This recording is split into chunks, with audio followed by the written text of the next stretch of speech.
As you know, there is a book called Confessions of a British Spy, but I am not going to tell you through it, but through official records.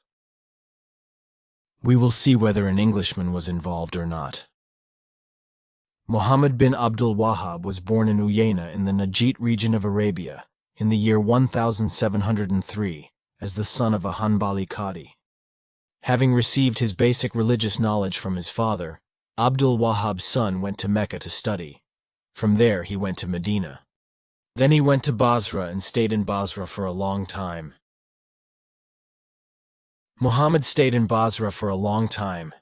It was here that he began to express his different ideas against Muslims, and to see Muslims as having moved away from Tawheed. And here he faced a lot of backlash and had to move away. Now the point I want to draw attention to is this. Even their own sources cannot explain what happened in Basra. They only say that the Shia there attribute excessive sanctity to the shrines. They say that Muhammad bin Abdul Wahhab's views were shaped by his excessive respect for the elders of Shia. However, when we think about the Ottoman geography, there are Sufis in Mecca and Medina. There are friends of Allah. There are wise men.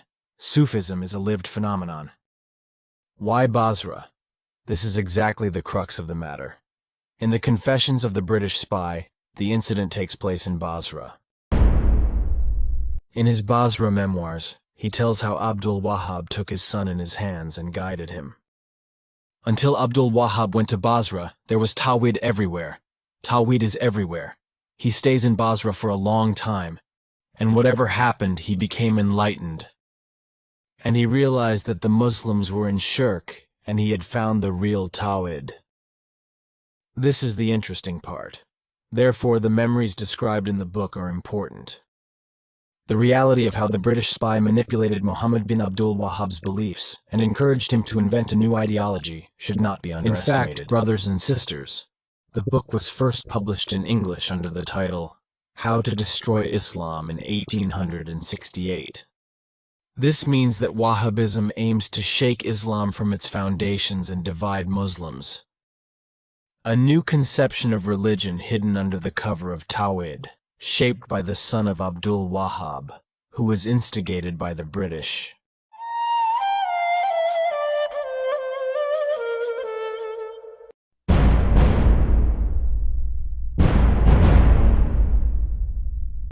See what Ahmad bin Zayn al-Dahlan, the Mufti of Makkah, who was the Sheikh al-Ulema of Makkah in 1871, says in his book Precious Pearls?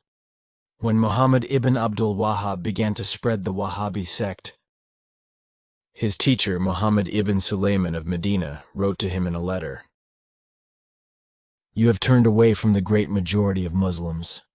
He who turns away from the great majority. And it is clear that the one who follows a path other than the path of the believers is closer to disbelief. This is because the Holy Quran says,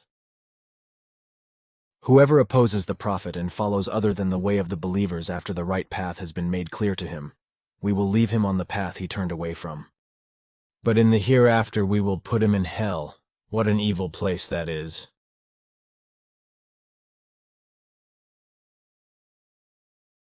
In this way, even his own teacher warned Muhammad bin Abdul Wahhab. Therefore, all this shows us that Wahhabism is a later conception of religion.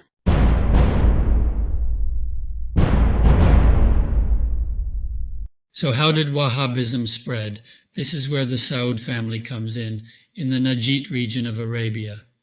There is a settlement called Diraya in this region where the Adevi culture is dominant.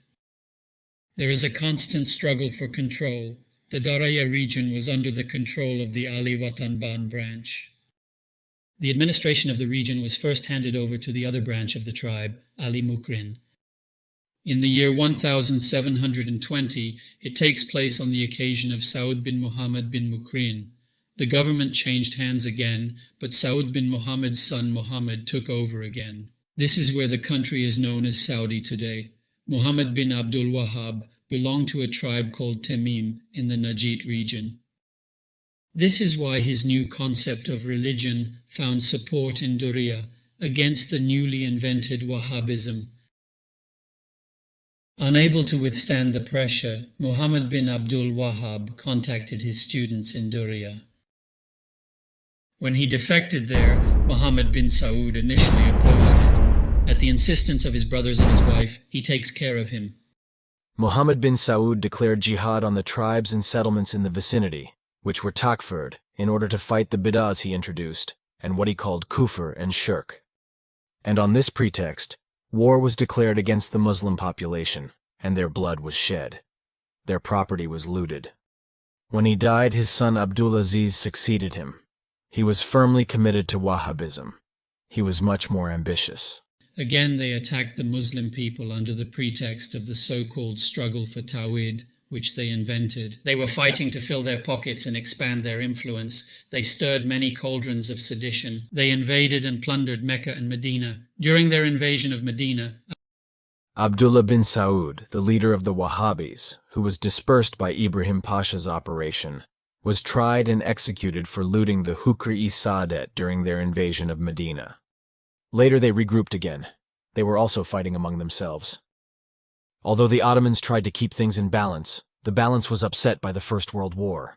The Saudi family founded today's Saudi Arabia in 1932. This is why they are enemies of the Ottomans. They have a tail pain. They destroyed almost all Ottoman monuments. They tried to erase the traces.